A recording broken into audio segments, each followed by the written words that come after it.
brought you by Silver Pumps and Motors. Top quality और consistent performance के लिए सिर्फ सिल्वर पंप्स नाम याद रखना।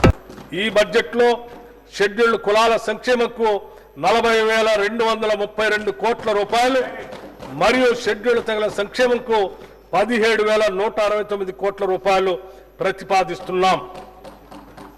సమగ్ర సామాజిక ఆర్థిక విద్యా ఉపాధి రాజకీయ మరియు కుల సర్వే సామాజిక ప్రజాస్వామ్యానికి అవసరమైన ప్రణాళికల రూపకల్పనకు మొదటి మెట్టు। మేము చేపట్టిన కులగణన చారిత్రాత్మక అసమానతలను రూపుమాపే లక్ష్యంతో గతంలో ఎన్నడూ చేపట్టని సామాజిక ఆర్థిక విద్యా ఉపాధి రాజకీయ మరియు కుల సర్వేను తెలంగాణ ప్రభుత్వం నిర్వహించింది। కుల ఆధారిత గణన గురించి ఎన్నో దశాబ్దాలుగా డిమాండ్లు కొనసాగుతున్నాయి। సముచిత ప్రాతినిధ్యం మరియు వనరుల సమాన పంపిణీని నిర్ధారించేందుకు ఇది అత్యంత ఆవశ్యకం। ఈ సర్వే రాష్ట్ర చరిత్రలోనే విస్తృతమైన శాస్త్రీయ పారదర్శక డేటా సేకరణ కార్యక్రమంగా నిలిచి మొత్తం 1.12 కోట్ల కుటుంబ వివరాలను సేకరించింది। ఈ సర్వేలో కులం, భూ సంపద, విద్యా స్థాయి, ఉపాధి స్థాయి, రాజకీయ ప్రాతినిధ్యం మరియు ప్రభుత్వ సంక్షేమ పథకాల లబ్ధి వంటి అనేక ప్రధాన అంశాలను సమగ్రంగా సేకరించాం। 96% కవరేజ్తో ఈ సర్వే అత్యంత విజయవంతమైన సామాజిక ఆర్థిక డేటా సేకరణగా దేశంలోనే నిలిచింది। ప్రభుత్వ సంక్షేమ పథకాలు అర్హులైన లబ్ధిదారులకు చేరేందుకు సమర్థవంతమైన పాలనకు ఈ సర్వే కీలక డేటాను అందించింది। రానున్న పంచాయతీ ఎలక్షన్లలో వెనుకబడిన తరగతుల వారికి వారి జనాభాకి అనుగుణంగా రిజర్వేషన్లు అందించడానికి అవకాశం ఏర్పడింది।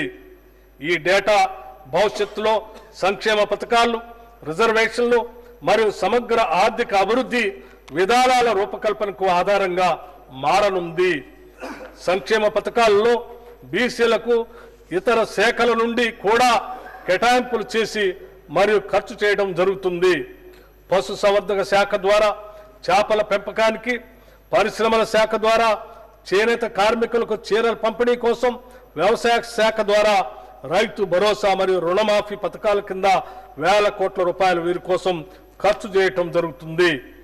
వెనుకబడిన తరగతుల సంక్షేమ శాఖకు ఈ బడ్జెట్లో 11,405 కోట్ల రూపాయలు ప్రతిపాదిస్తున్నాం। రాష్ట్రంలోని చేనేత, మరమగ్గాల కార్మికుల సంక్షేమం, సమగ్ర అభివృద్ధి కోసం తెలంగాణ ప్రభుత్వం చేనేత అభయహస్తం పథకాన్ని అమలు చేస్తుంది। ఈ పథకం ద్వారా తెలంగాణ నేతన్న పొదుపు నిధి, తెలంగాణ నేతన్న భద్రత, నేతన్న బీమా, తెలంగాణ నేతన్నకు భరోసాలను అమలు చేస్తున్నాం। 2018 నుండి 2022 వరకు మరమగ్గ కార్మికులకు బకాయి పడ్డ 10% నూలు సబ్సిడీ కింద 37,49,00,000 రూపాయలను ఈ సంవత్సరంలో విడుదల చేశాం। చేనేత కార్మికుల కోసం రాజన్న సిరిసిల్ల, వేములవాడలో 50 కోట్ల రూపాయల కార్పస్ ఫండ్తో నూలు డిపోని ఏర్పాటు చేశాం।